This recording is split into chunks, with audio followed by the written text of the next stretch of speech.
Kepada semua orang yang dah berkahwin, aku nak cerita, nak tegur sikit. Kita ni kalau dah kahwin, cerita rumah tangga kita, janganlah cerita-cerita kat semua orang. Semua orang satu dunia kalau boleh kau nak cerita. Benda boleh settle dalam rumah, tapi bila post kat social media, kau dah minta pandangan orang ketiga, kau siap dah hidup kau.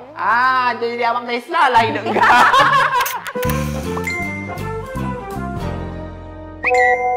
Untuk episod kali ini kita bawakan seseorang pempengaruh aplikasi TikTok yang viral, yang sentiasa berceloteh menggembirakan rakyat Malaysia ni. Kita bawakan anda Dodo Sentoso. Dodo Sentoso. Mesti korang tak tahu kan siapa? Inilah Dodo Sentoso. Dodo Sentoso. Dodo tu sebenarnya nama timang-timangan kat rumah. Family memang panggil Dodo. Sebab kita orang adik-adik ramai. Ada berapa orang adik-adik? Ada 11 orang. Jadi dah ramai sangat, nama pun macam nama-nama binatang dah. 11 ya, 11. Ada Dodo, ada Bobo, ada macam-macam. Sentoso tu? Itu sajalah abang-abang. Sajalah, rhythm lah macam Dodo Sentoso. Macam tu. Okey, kalau nama penuh sebenarnya? Muhammad Nur bin Zakaria. Lebih dikenali dan disenangi dengan Mak Nur. Mak Nur biasa panggil bahasa diri Mak Nur lah. Kan? Kalau dekat luar pun orang memang panggil Mak Nur lah kan? Kat mana-mana pun panggil Mak Nur. Family je boleh panggil Dodo. Dodo. Jangan pula korang nanti kat luar panggil Dodo. Jangan Dodo tu untuk family je. Family je boleh panggil Dodo.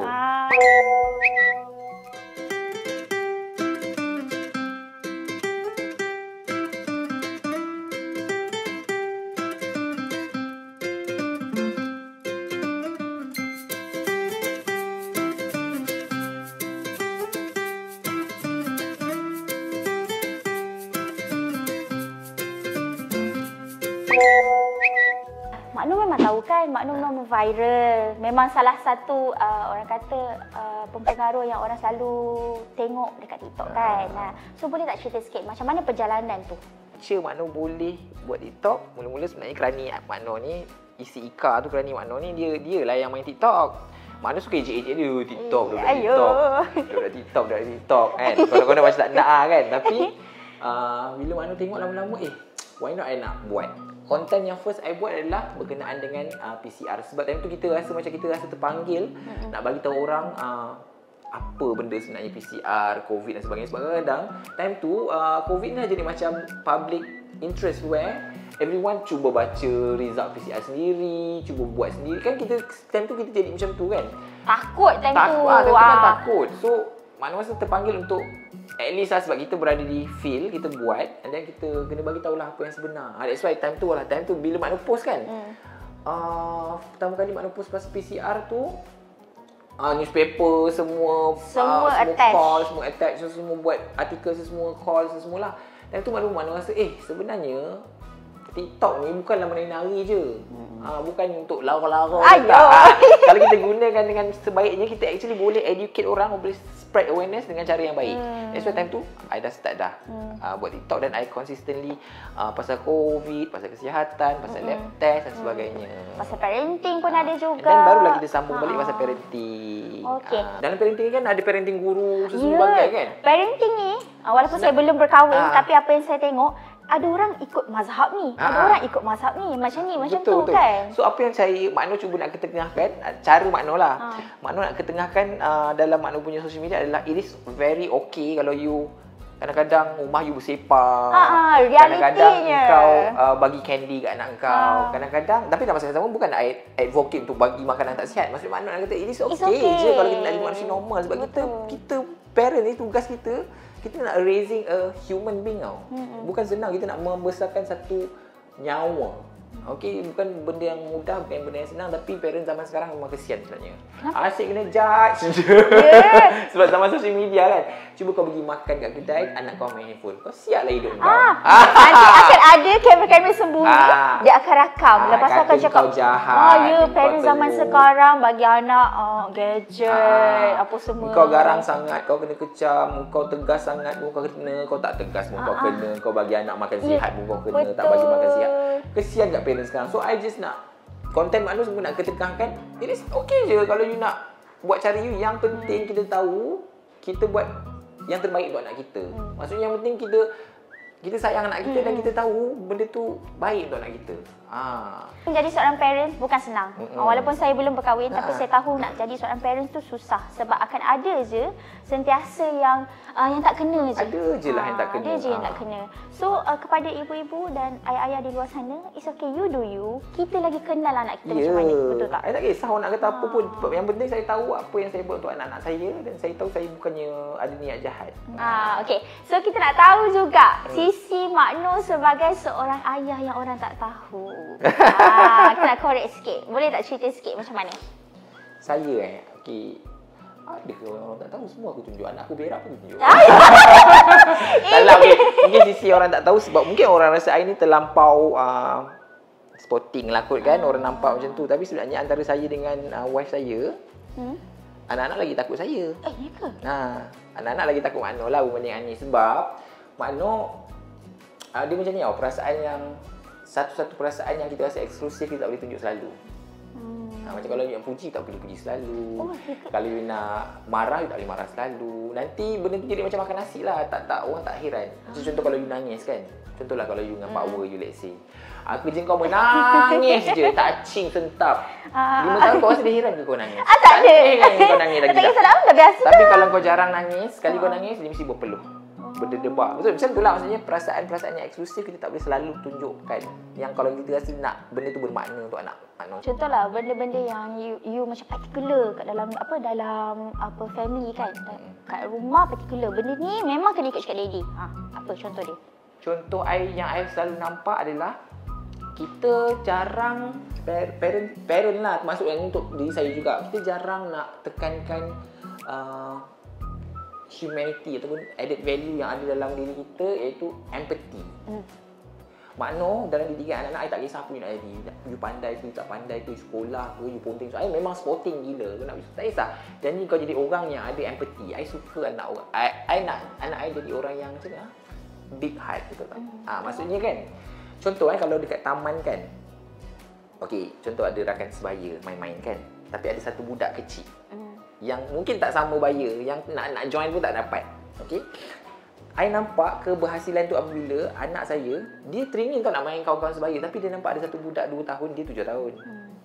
Ada kat situ. Kalau dia main dengan kawan-kawan, budak tu tak ada kawan. Allah. Dia akan rela pergi dekat kawan-kawan tu. Ini cerita sebenar? Cerita sebenar. Allah. Anak saya dia akan dahlia, bukan nak puji anak sendiri. Tak adalah. Sampai nak puji. Tapi itu satu benda yang I rasa kita terlupa. Contoh, kalau you boleh tengok, you boleh buat social experiment juga kalau you pergi. Contoh, ada satu lagi juga macam keadaan rakan-rakan sebaya, lepas tu ada satu budak yang kurang upaya. Okey, ada kat taman air budak kurang upaya. Kalau budak tu ada, anak I nampak dari mata dia macam pandang I sebagai macam Allah, dia nak pergi main kawan-kawan, tapi ada budak ni dia kesian. So, dia rada tak dapat main dengan kawan-kawan tu, dia akan pergi teman adik yang okey tu. Maksudnya kat dalam didikan I punya core yang I nak tekankan adalah kita mesti jadi manusia yang ada value. Okey, untuk segmen kita ada segmen khas iaitu kupas video. Editor, keluarkan 3 video. Janganlah video-video yang memadukan saya, video yang video pertama je. Ni. Video pertama.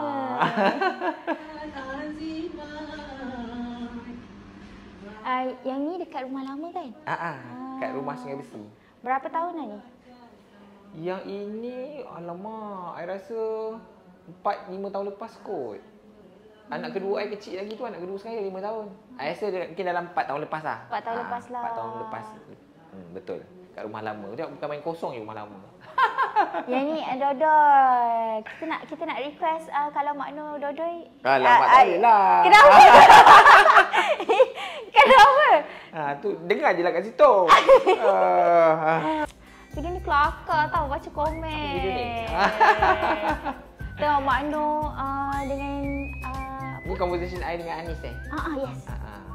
Itu je lah. Semua pasal anak. Kalau dah kahwin, macam tu je lah, pasal anak je. Kalau tak pasal anak, pasal kau dapat orang kata list nak beli barang apa. Tapi tu memang hakikatnya kan. Tapi kebanyakan masa kalau perbualan antara saya dengan Anis, kalau melalui WhatsApp, of course pasal anak. Sebab kalau kau nak cinta-cinta, kita di rumah. Kita berjumpa di rumah pada pukul 6 petang. Kau tak payahlah nak mesej. Oh. Itulah jawapan dia. Okey, kita nak tengok video ketiga. Video ketiga. Mari kita korek. Ini Apa lagi pandai je korang ambil. Sedih tau. Tak boleh tengok. Anakku, Akan memang sentimental. meski Orangnya- ayah menjadi orang keempat orangnya sangat setelah penuh dengan ibumu, kasih ibumu sayang. dan ibumu, namun aku rela Macam tulang contoh belakangku kan, patah kalau dan korang bengkok tengok, demikian. I text dengan orang, Ayah memang tidak Jun pernah Jiwang kan. Macam tu juga kan anak. Sebab tu kan anak I pun I Jun Jiwang. I memang macam tu lah, I memang jiwang lah sebenarnya. Saya nak buat lah. Tapi bagus tau. Bagus tau. Tunjuk. Ini kenapa nangis ni? Tu farewell. Agar kamu tidak ragu berlindung dan mengandalkan. Ayah cuma ingin kamu tahu bahwa besar cintaku sama besarnya dengan mencintaimu. Macam ni kan, kita tengok dalam video ni, Mm-mm. Makno ada satu gambar tu yang setiap anak Makno pakai topi, baju yang sama. Memang itu tradisi ke macam mana? Sajalah nak bagi tahu masyarakat kita kurus. Walaupun dah anak 3. Baju masih muat. Tak lah, tapi memang baju tu tiga-tiga alhamdulillah Makno dapat kesempatan untuk pakai baju yang sama untuk sambut anak. Memang dah rancang ke? Sebenarnya baju yang of course yang kali pertama tu tak rancang lagi, dia memang pakai baju tu je. Lepas tu bila anak kedua, Makno cakap nak pakai baju yang sama jugalah. Sebab nak tengok gambar position yang sama, baju yang sama. So anak kedua pun dapat. Anak ketiga pun dapat alhamdulillah. So seronok lah. So macam best lah ada baju yang sama dan lepas ni ada since kita dah insya-Allah kita dah macam dah tutup lah untuk kilang kan. Lepas ni ke ataupun sekarang? Sekarang lah 3 dah cukup lah. Dah 3 cukup lah. So baju tu I nak simpan dalam plastik. Nanti anak-anak saya besar, I nak tunjuk inilah baju daddy pakai waktu sambut korang beranak. Memang betul ya. Makna orang ni sentimental. Kita ke tas seterusnya. Apa tu? Special task. Kita selalu tengok Makno buat konten berceloteh. Okey. Sekali nafas je dekat TikTok. Kalau kita nak tengok real life boleh buat ke sekarang? Takutlah. Okay, Contoh. Cerita rumah tangga Jaja satu Malaysia.